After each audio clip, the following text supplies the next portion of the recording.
Telangana assembly సమావేశాలు కొనసాగుతున్నాయి. ప్రస్తుతం ఎమ్మెల్యే కోమటిరెడ్డి రాజగోపాల్ రెడ్డి మాట్లాడుతున్నారు. లైవ్ లో చూద్దాం. విఫలమైందని ప్రజలలో విస్తృతమైన గోబెల్స్ ప్రచారం చేస్తున్నారు. మీ ద్వారా తెలంగాణ సమాజానికి ప్రజలకు చెప్తున్న అధ్యక్ష, వీళ్ళు చేసిన నిర్వాహకం మామూలుది కాదు. మేము కాబట్టి, కాంగ్రెస్ పార్టీ కాబట్టి ఏ విధంగా అయినా సరే ఈ తెలంగాణలో ఉన్న ఆర్థిక పరిస్థితిని గాడిలో పెట్టి ఇచ్చిన హామీలు నెరవేర్చాలి ఒక్కొక్కటిగా అని చెప్పి ఈ కాంగ్రెస్ పార్టీ ప్రభుత్వం ముఖ్యమంత్రి రేవంత్ రెడ్డి గారి నాయకత్వంలో ముందు పోతున్న అధ్యక్ష, తప్పకుండా కాంగ్రెస్ పార్టీ తెలంగాణ ప్రజలకు ఇచ్చిన హామీని నెరవేరుస్తుంది. ఈ పేదల కోసం వాళ్ళ కన్నీళ్లు దూర్చేందుకు నిజాయితీగా నిర్విరామంగా కష్టపడతామని చెప్పి తెలియజేస్తూ సెలవు తీసుకుంటాను అధ్యక్ష. Thank you. శ్రీ కృష్ణమోహన్ రెడ్డి గారు.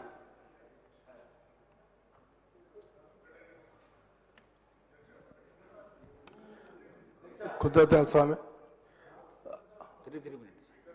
స్పీకర్ సార్, ఈ ఇరిగేషన్ మీద చాలా సమస్యలు ఉన్నాయి. మా గద్వాల నియోజకవర్గంలో అంటే జోగులాంబ గద్వాల జిల్లాలో రేలంపాడ్ అనే రిజర్వాయర్ అంటే ఆల్మోస్ట్ ఆల్ 12 టీఎంసీలు అంటే 2 లక్షల ఎకరాలకు నీటిపారుదల ఉన్న రిజర్వాయర్ ఈరోజు కష్టాల్లో మునిగిపోయింది. ఆ కష్టాలను తీర్చాలంటే ఖచ్చితంగా మన గౌరవ ముఖ్యమంత్రి గారిని కూడా లాస్ట్ టైం రిక్వెస్ట్ చేసిన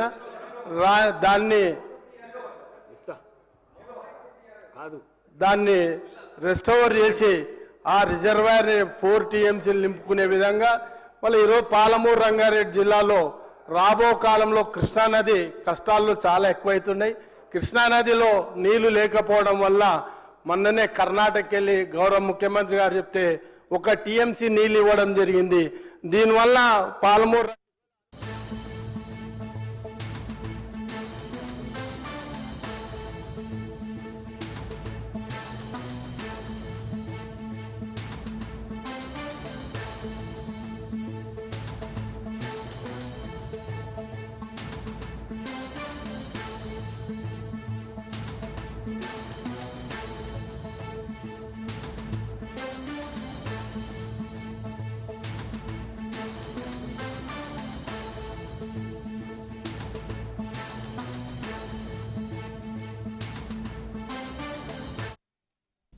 బ్రేకింగ్ న్యూస్ చూస్తున్నాం. పాస్టర్ ప్రవీణ్ మృతిపై సీఎం చంద్రబాబు స్పందించారు.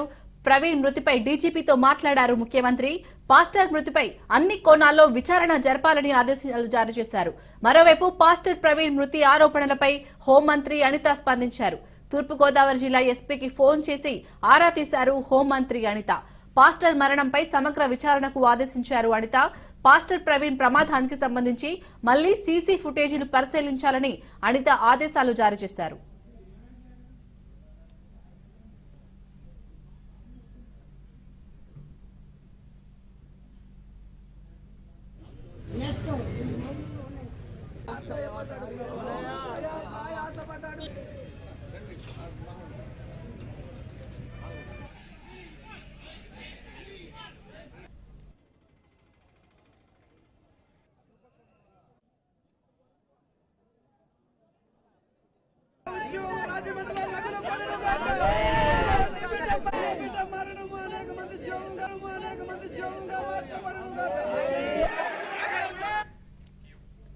హోంమంత్రి ఆదేశాలతో మళ్లీ 2 సీసీ ఫుటేజ్లను పోలీసులు పరిశీలించారు. కొంతమూరు వద్ద ప్రవీణ్ బైక్ బోల్తా కొట్టినట్లు గుర్తించారు. ఈ ఘటనలో పాస్టర్ పగడాల ప్రవీణ్ అక్కడికక్కడే మృతి చెందినట్లు పోలీసులు వెల్లడించారు. సీసీ ఫుటేజ్ ఆధారంగా పగడాల ప్రవీణ్ రోడ్ యాక్సిడెంట్ లో మృతి చెందాడని పోలీసులు నిర్ధారించారు.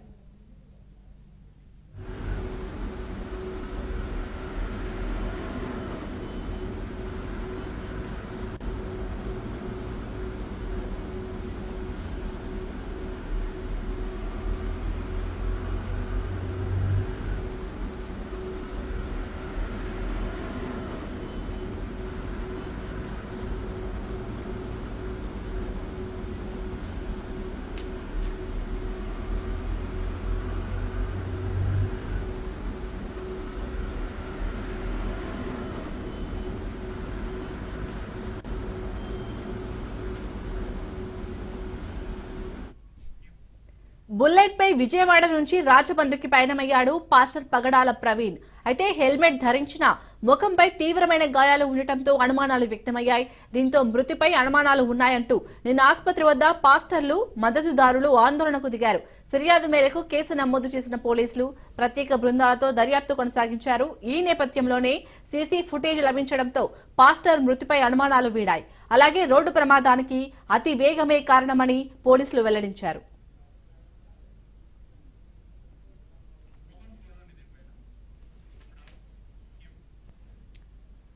రైట్, మొత్తానికి పాస్టర్ ప్రవీణ్ మృతి వెనుక ఉన్న హిస్టరీ అయితే వీడినట్టుగా తెలుస్తుంది. ఇటు అసెంబ్లీలో సీఎం రేవంత్ రెడ్డి మాట్లాడుతున్నారు. లైవ్ లో చూద్దాం. ఇన్వెస్టిగేషన్ టీంను వేసి కఠినంగా వ్యవహరించాలని చెప్పి ఈరోజు రాష్ట్ర ప్రభుత్వం నిర్ణయం తీసుకున్నది అధ్యక్ష. అదేవిధంగా గతంలో చేసిన చట్టంలో దీంట్లో ప్రధానంగా 2 సంవత్సరాల కంటే మించి శిక్ష కూడా లేదు. రేపు వచ్చే సమావేశాలలో ఈ ఆన్లైన్ బెట్టింగ్ నిర్వాహకులకనే కాదు, ఆడేవాళ్లను, బాధితులను, అదేవిధంగా ఈ ఆన్లైన్ అడ్డగోలుగా నిర్వహిస్తున్న వాళ్ళ పట్ల శిక్షను కూడా పెంచడానికి అవసరమైన చట్టాలను కూడా అవసరమైతే మనం సవరించుకోవాల్సిన అవసరం ఉన్నది అధ్యక్ష. ఎందుకంటే శిక్ష కఠినంగా ఉంటుంది, ఎక్కువ కాలం ఉంటుంది అని ఎప్పుడైతే తెలుస్తుందో నేరం అనేది తగ్గుతుంది. కాబట్టి దీనికి సంబంధించి పూర్తి స్థాయిలో ప్రభుత్వం చర్యలు తీసుకోవాలని, అదేవిధంగా గుట్కా ఇట్లాంటివి కూడా నిషేధిత పదార్థాలను కూడా ఈరోజు మార్కెట్లో బాగా సరఫరా జరుగుతున్నట్టు మా దృష్టికి వచ్చింది అధ్యక్ష. వీటి పట్ల కూడా మేము అప్రమత్తంగా ఉండాలని ప్రభుత్వం నిర్ణయం తీసుకున్నది. అందుకే ఆన్లైన్ బెట్టింగ్, ఆన్లైన్ యాప్లు, అదేవిధంగా ఆన్లైన్ రమ్మీ, ఈరోజు నిన్న మొన్న మీరు టీవీలలో, పేపర్లలో పోలీసులు కేసులు నమోదు చేసి వాటికి ప్రచారం కల్పించిన వాళ్ళను పిలిచి పోలీస్ స్టేషన్లలో విచారించడం జరిగింది. వాటికి ప్రచారం కల్పించే వాళ్ళను పోలీస్ స్టేషన్లో పిలిచి వాళ్ళను విచారించడం ద్వారా ఈ సమస్యకు పరిష్కారము శాశ్వతంగా దొరకదు. వీటిని నిర్వహించే వాళ్ళు, వీటిని ప్రమోట్ చేసేవాళ్ళు, చివరికి ఈ యాప్ల ద్వారా లబ్ధి పొందుతున్న వాళ్ళను, వీళ్ళందరినీ పూర్తి స్థాయిలో విచారించి కఠినమైన చర్యలు తీసుకున్నప్పుడే ఈ సమస్యకు పరిష్కారం దొరుకుతుంది అధ్యక్ష. అందుకే దీన్ని పూర్తి స్థాయిలో విచారించాలంటే పక్క రాష్ట్రాలు, పక్క దేశాలలో కూడా విచారణ చేయాల్సిన పరిస్థితులు ఉంటాయి.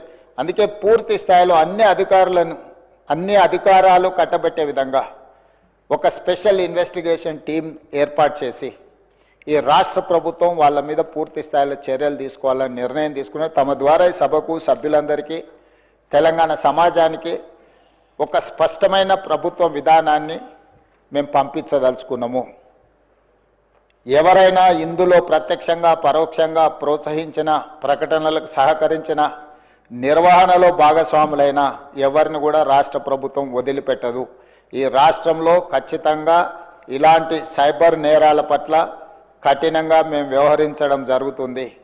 రాష్ట్ర ప్రభుత్వం అప్రమత్తంగా ఉంటుంది, ఇలాంటి నేరగాళ్ల పట్ల కఠినంగా వ్యవహరిస్తుంది.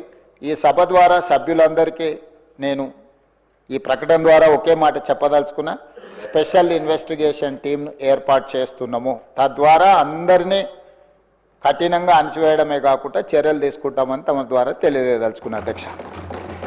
అదేవిధంగా అధ్యక్ష, శాంతి భద్రతల మీద చాలాసార్లు మాట్లాడుతున్నారు, చాలా విషయాలు మాట్లాడుతున్నారు. నేను ఎక్కువ విషయాలు చెప్పదలుచుకోలేదు, కానీ గత ప్రభుత్వంలో కొన్ని దారుణమైన సంఘటనలు జరిగినప్పుడు తీసుకున్న చర్యలు, వాటి వివరాలు ఇవన్నీ కూడా ఈ సభలో చర్చిద్దామంటే మాకేం అభ్యంతరం లేదు అధ్యక్ష. ఎక్కడైనా చెదురుమదురు సంఘటనలు జరిగినా, అనుకోకుంటే ఎవరైనా నేరానికి పాల్పడ్డప్పుడు నేరం అనేది ఎవరు మనకు చెప్పి ముందస్తుగా సమాచారం ఇచ్చి పాల్గొన్నారు. నేరం జరిగిన ఎంబడే ప్రభుత్వాలు వ్యవహరించిన తీరు అత్యంత కీలకం, అత్యంత ప్రాధాన్యతతో కూడుకున్నది అధ్యక్ష. అందుకే మన రైల్లో జరిగిన సంఘటన పట్ల కానీ, అది రైల్వే పోలీసుల పరిధిలో ఉన్నా కూడా మేము తక్షణమే చర్యలు తీసుకోవడానికి అన్ని రకాలుగా పోలీసులను అప్రమత్తం చేసినాం. ఏ చిన్న సంఘటన జరిగినా రాష్ట్ర ప్రభుత్వం అప్రమత్తంగా ఉంటుంది. ఆనాడు ఔటర్ రింగ్ రోడ్ దగ్గర వెటర్నరీ డాక్టర్ను మీకు తెలుసు అధ్యక్ష, సాయంత్రం పూట అక్కడ ఉన్న డాక్టర్ని ఆ రోజు జరిగిన పరిస్థితులు, జరిగిన తర్వాత పరిణామాలు మనం అందరం చూసినాం. అదేవిధంగా అధ్యక్ష, న్యాయవాదులు వామన్ రావు గారు దంపతులు స్పష్టంగా కోర్టుకు వెళ్ళి మమ్మల్ని చంపుతారు, మమ్మల్ని చంపే ప్రక్రియలో ప్రభుత్వంలో ఉన్నవాళ్ళు ప్రభుత్వానికి సంబంధించిన వాళ్ళే మమ్మల్ని చంపడానికి ప్రయత్నం చేస్తున్నారు, మాకు సెక్యూరిటీ ఇవ్వాలి అని చెప్పి హైకోర్టులో పిటిషన్ వేయడమే కాకుండా అక్కడ కోర్టులో కూడా వాదించి వస్తుంటే నడి బజార్లో నరికి చంపిండ్రు అధ్యక్ష. నడి బజార్లో న్యాయవాదులను, హైకోర్టు న్యాయవాదులను నాడు నరికి చంపితే ఈనాటికి ఆ చంపిన వాళ్ళ మీద రకరకాలుగా ఆ రోజు కేసులో ఉన్న వాళ్ళని తప్పించి ఈరోజు సుప్రీంకోర్టులో రాష్ట్ర ప్రభుత్వం సిబిఐ విచారణకు వాళ్ళు కేసు వేస్తే ఈరోజు సిబిఐ విచారణ కోసం రాష్ట్ర ప్రభుత్వం మాకేం అభ్యంతరం లేదు, విచారణకు ఆదేశాలు ఇవ్వండి అని చెప్పే పరిస్థితి. న్యాయవాదులను చంపితే కూడా ఆనాడు ప్రభుత్వము ఏ మాత్రం కూడా స్పందించలేదు. అదే కాకుండా అధ్యక్ష, తమకు తెలుసు సింగరేణి కాలనీ మహేశ్వరం నియోజకవర్గం వస్తుంది అనుకుంటా, మన సంతోష్ నగర్ అవతల చంపాపేట పక్కన 6 సంవత్సరాల బాలికను గంజాయి మత్తులో రేప్ చేసి మర్డర్ చేస్తే ఆనాటి ప్రభుత్వంలో ఎలాంటి చర్యలు తీసుకోలేదు అధ్యక్ష. అదేవిధంగా అధ్యక్ష, 2020 సంవత్సరంలో దేశంలోనే మహిళలపై జరిగిన అత్యాచారాలల్ల ఆనాటి రాష్ట్ర ప్రభుత్వం 4వ స్థానాన్ని సాధించింది అధ్యక్ష. తెలంగాణ రాష్ట్రం మహిళల మీద జరిగిన మొత్తం చిన్నారులపై వీళ్ళపై అగత్యాలు జరిగిన దాంట్లో ఎన్సీఆర్బీ ఇచ్చిన నివేదిక ప్రకారం రాష్ట్రం 4వ స్థానంలో ఉండే అధ్యక్ష.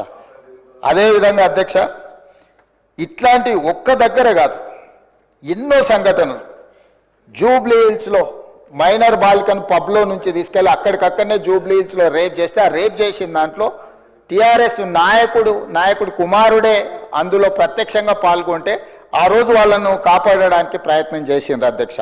అదేవిధంగా అధ్యక్ష, వర్క్ బోర్డ్ చైర్మన్ కొడుకే ఆ రోజు కేసులో ఉండడానికి కేసు కట్టడం జరిగింది అధ్యక్ష.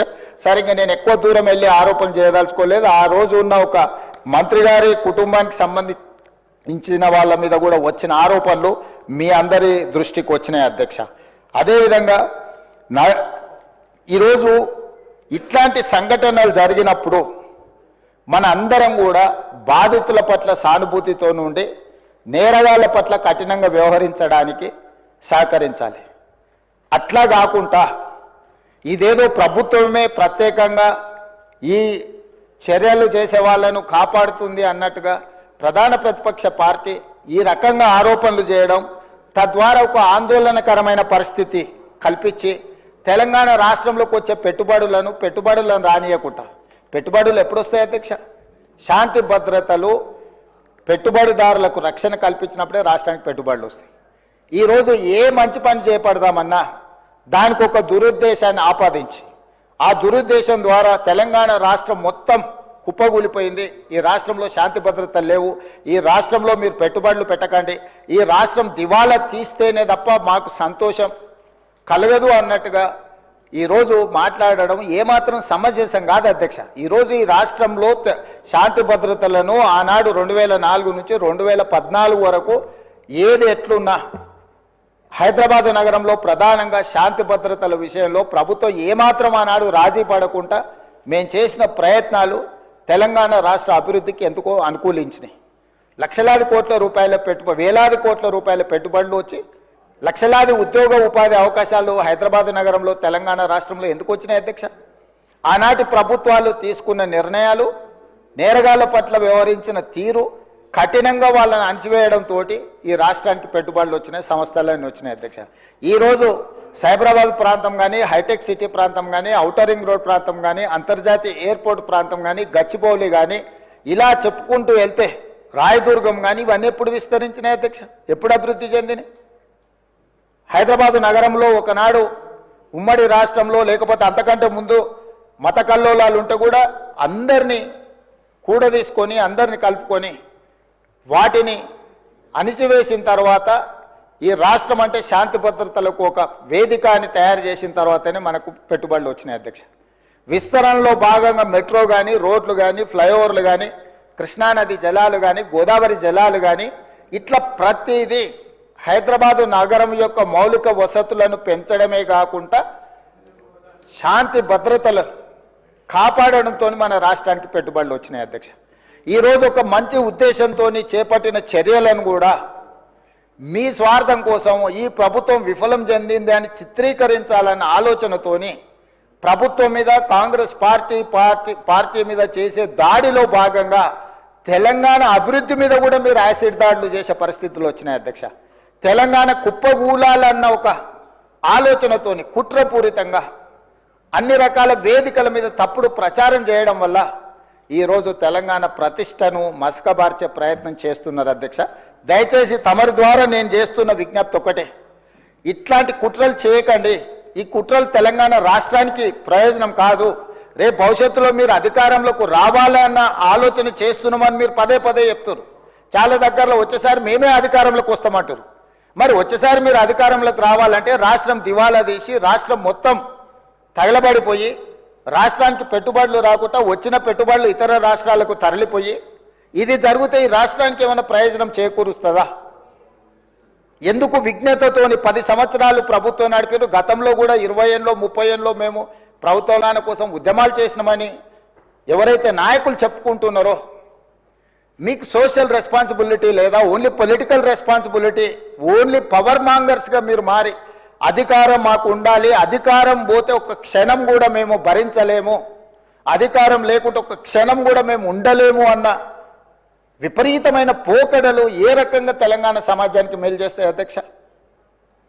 ఈరోజు తెలంగాణ రాష్ట్రాన్ని ప్రపంచ చిత్రపటం మీద పెట్టాలి అని మేము చేస్తున్న ప్రయత్నాలను మేము నిరంతరం పెట్టుబడులను ఆకర్షించే ఉద్యోగ ఉపాధి అవకాశాలు పెంచాలని ఏదైతే ప్రయత్నం చేస్తున్నామో, శాంతి భద్రతలను కాపాడాలని మేము నిర్విరామంగా చేస్తున్న కృషి, మేము వచ్చిన తర్వాత అది గణేష్ నిమజ్జనం కావచ్చు, లేకపోతే మొహరం కావచ్చు, బక్రీద్ కావచ్చు, అన్ని మతాలకు సంబంధించిన పండుగలలో ఎక్కడైనా చిన్న చెదురుమదురు సంఘటన కూడా ఏదైనా జరిగిందా అధ్యక్ష? ఈ 15 నెలలలో ఎక్కడైనా శాంతి భద్రతల విషయంలో ఎక్కడైనా మేము రాజీపడ్డామా అధ్యక్ష?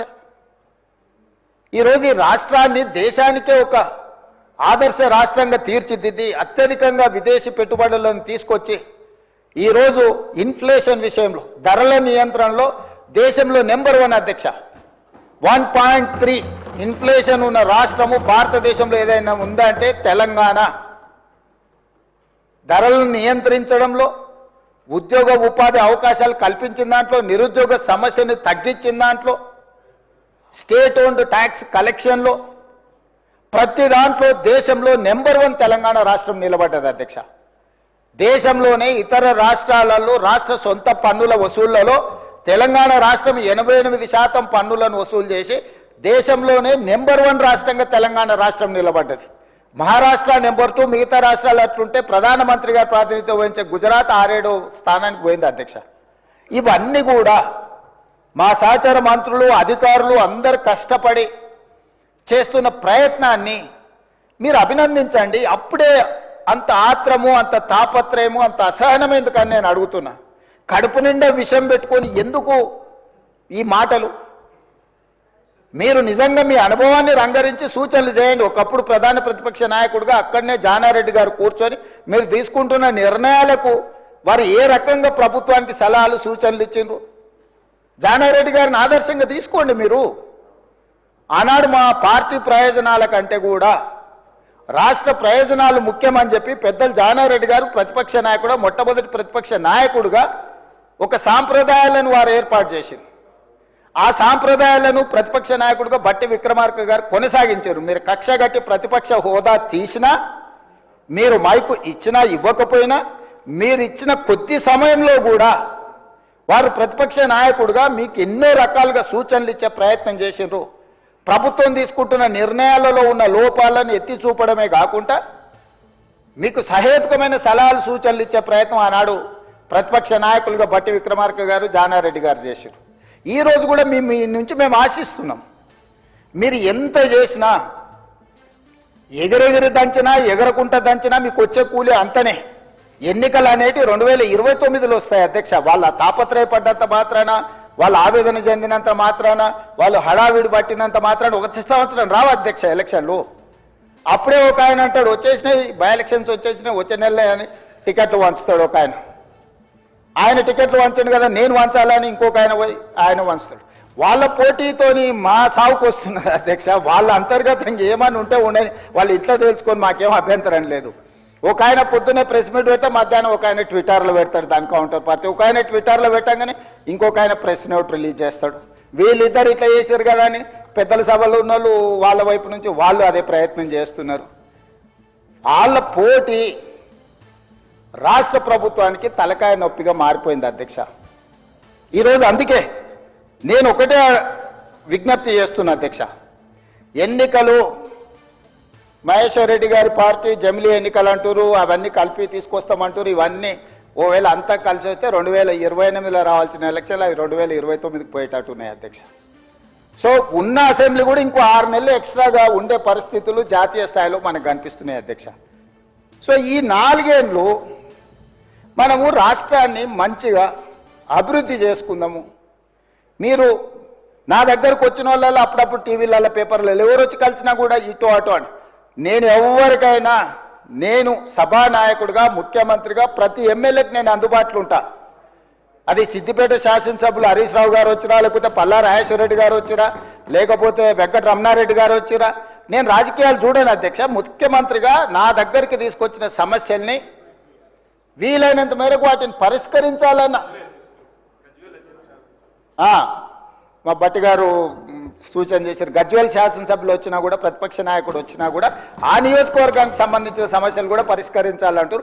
శాసనసభ నియోజకవర్గాలకు ప్రాతినిధ్యం వహించే ఎమ్మెల్యేలను నేను ఖచ్చితంగా ప్రజలు ఎన్నుకున్న ప్రతినిధులుగా వాళ్ళని గౌరవించే బాధ్యత నాది అధ్యక్ష. Just they can come as walking, just ఇట్లా నడుచుకుంటూ వచ్చి ముఖ్యమంత్రికి ఏదైనా రిప్రజెంటేషన్ ఇవ్వచ్చు. దానికి అనవసరమైన రాజకీయాలు ఆపాదించాల్సిన అవసరం లేదు అధ్యక్ష. మీరు డెఫినెట్గా ఇస్తాము. ఇచ్చినప్పుడు ఇన్ఛార్జ్ మినిస్టర్ ఉంటాడు, మీకు ఇన్ఛార్జ్ మినిస్టర్లు నిర్ణయాలు చేస్తారు. ఈరోజు ఇందిరమ్మ ఇళ్లలో ఇందిరమ్మ కమిటీలు ఉన్నాయి, అన్నీ ఉన్నాయి. డెఫినెట్గా ఇస్తాము. మీరు ఇచ్చిన కాగితాలు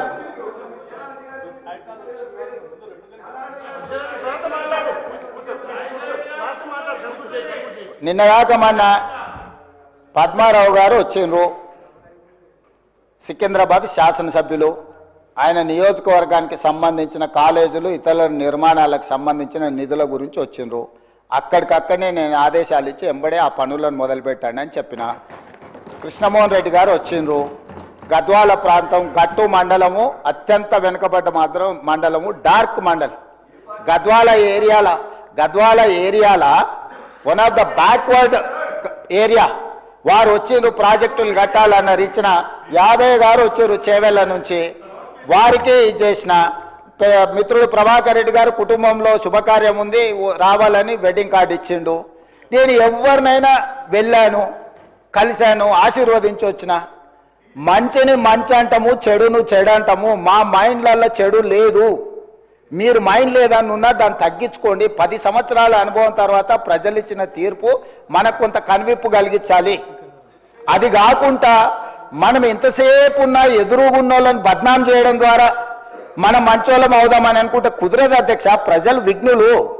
మమ్మల్ని బద్నాం చేసినంత మాత్రాన మీరు మంచోళ్ళు కాలేరు. మీరు మంచుకుంటే మంచోళ్ళు అవుతారు. మా మీద బురద చల్లి మాకంటే వాళ్ళ దగ్గర ఎక్కువ బురదుంది చూడండి అని మీ మీద ఉన్న బురద కంటే మా మీద ఎక్కువ చల్దామని, లేకపోతే మా డిప్యూటీ సీఎం గారినో ఇంకొకరినో బద్నాం చేయడం ద్వారా మీరు మంచోళ్ళు అవుదామని మీరు ముసుగు దొరుకుని మీరు ప్రవర్తించడం వల్ల మీకు ఏమీ ప్రయోజనం ఉండదు. అందుకే ఈరోజు రాష్ట్ర ప్రభుత్వం రాకేష్ రెడ్డి లేనట్టున్నాడు. ఆయన young India integrated residential school గురించి నాకు ఇవ్వాలే, నేను ప్రతిపక్ష ఎమ్మెల్యేను కదా అంటే 100% ఇస్తా అని చెప్పిన. పెట్టినం లిస్టులో నాకు తెలిసి. సో అధ్యక్ష, మేము వివక్ష చూపించము. వివక్ష మా విధానం కాదు. వివక్షతోని రాష్ట్రాన్ని నడపలేము. వివక్ష వల్ల రాష్ట్రం అభివృద్ధి చెందదు. వీలైనంత మేరకు రాష్ట్ర అభివృద్ధి కోసం అందరి సహకారం తీసుకొని ప్రభుత్వం ముందుకు వెళ్ళాలనుకుంటుంది. అందుకే డాంబికాలకు గొప్పలకు పోలే. బడ్జెట్ 2 సార్లు మా బట్టి విక్రమార్క గారు ప్రవేశపెట్టినప్పుడు ఉత్తుత్త బడ్జెట్లు ఊదరగొట్టే బడ్జెట్ పెట్టి ఇప్పటికి 4 లక్షలు దాటి ఉండేది అధ్యక్ష. ఉత్తుత్త బడ్జెట్లు ఊదరగొట్టే బడ్జెట్లు పెట్టదలుచుకోలేదు. చేసేదే చెప్తాం, చెప్పిందే చేస్తామనే విధానంతో బడ్జెట్ నియంత్రించడం ద్వారా రాబోయే 2 బడ్జెట్లలో యాక్యురేట్ 100%. ఈరోజు నేను బట్టి విక్రమార్క గారి తరఫున వారు ప్రవేశపెట్టిన బడ్జెట్ నాకు అంచనా వేసిన తర్వాత నాకున్న సుదీర్ఘకాలం ప్రతిపక్షంలో పనిచేసిన అనుభవము, 15 నెలలు ముఖ్యమంత్రిగా చేసిన అనుభవంలో 95% వారు ఈరోజు ప్రవేశపెట్టిన బడ్జెట్ నిజం కాబోతుంది, minimum 95%. Whereas 2014 to 2023 go through all 10 budgets. మొదటి సంవత్సరం 40% వ్యత్యాసం ఉంది.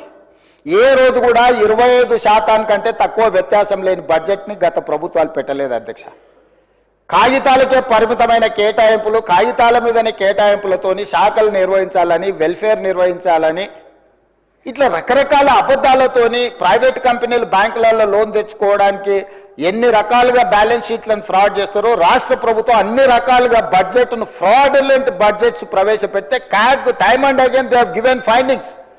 ఇంత ఫ్రాడులెంట్ ఇవే మేము చూడలేదని క్యాగ్ నివేదికలు ఇచ్చినాక కూడా వాళ్ళ ఆలోచన మారతలేదు.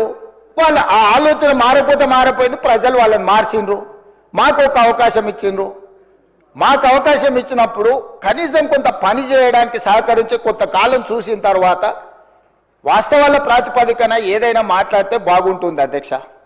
అంతే తప్ప ఈరోజు ఏడ భూసేకరణ చేయడానికి పోయినా అంతెందుకు అధ్యక్ష, నిన్నమన్న నేను చూస్తున్నా గచ్చిబౌలిలో భూమి మీరేం చేయొద్దని. అధ్యక్ష దాదాపుగా 25 సంవత్సరాలు అనుకుంటా, 25 సంవత్సరాల క్రితం బిల్లిరావు అనే వ్యక్తికి, ఒక ప్రైవేట్ వ్యక్తికి, ప్రైవేట్ సంస్థకు ఆ భూమి కేటాయించారు. 25 సంవత్సరాల నుంచి ఏ రోజు కూడా సెంట్రల్ యూనివర్సిటీ దగ్గర ఆ భూమి లేదు. తెలంగాణ ఉన్న కంబైన్డ్ రాష్ట్రంలో 2006లో ఆనాడు కాంగ్రెస్ పార్టీ రద్దు చేసింది ఆ కేటాయింపు. అక్కడి నుంచి కోర్టు కేసులు జరిగినాయి. 2014లో తెలంగాణ రాష్ట్రం వస్తే 2024 వరకు 10 సంవత్సరాలు గత ప్రభుత్వం బిల్లిరావు నుంచి భూమి గుంజుకోలేదు అధ్యక్ష. నేను వచ్చిన వెంబడే సుప్రీంకోర్టు వరకు వెళ్ళి కొట్లాడి ఒక ప్రైవేట్కు ఐఎంజీ భారత్ అని ఒక ఫేక్ కంపెనీకి కేటాయించిందని ఆరోపణలు ఎదుర్కొంటున్న భూమిని సుప్రీంకోర్టులో కూడా కేసు గెలిచి ఆ భూమిని వెనక్కి తీసుకొని ఆ భూమిని ఈరోజు మనం అభివృద్ధిలో భాగంగా టీజీఐఐసి కేటాయించి అక్కడ ఐటీ కంపెనీలు ఇతర పరిశ్రమలు రావడానికి అవసరమైన లేఅవుట్ చేయండి అని చెప్పి ఈరోజు ఒక అభివృద్ధి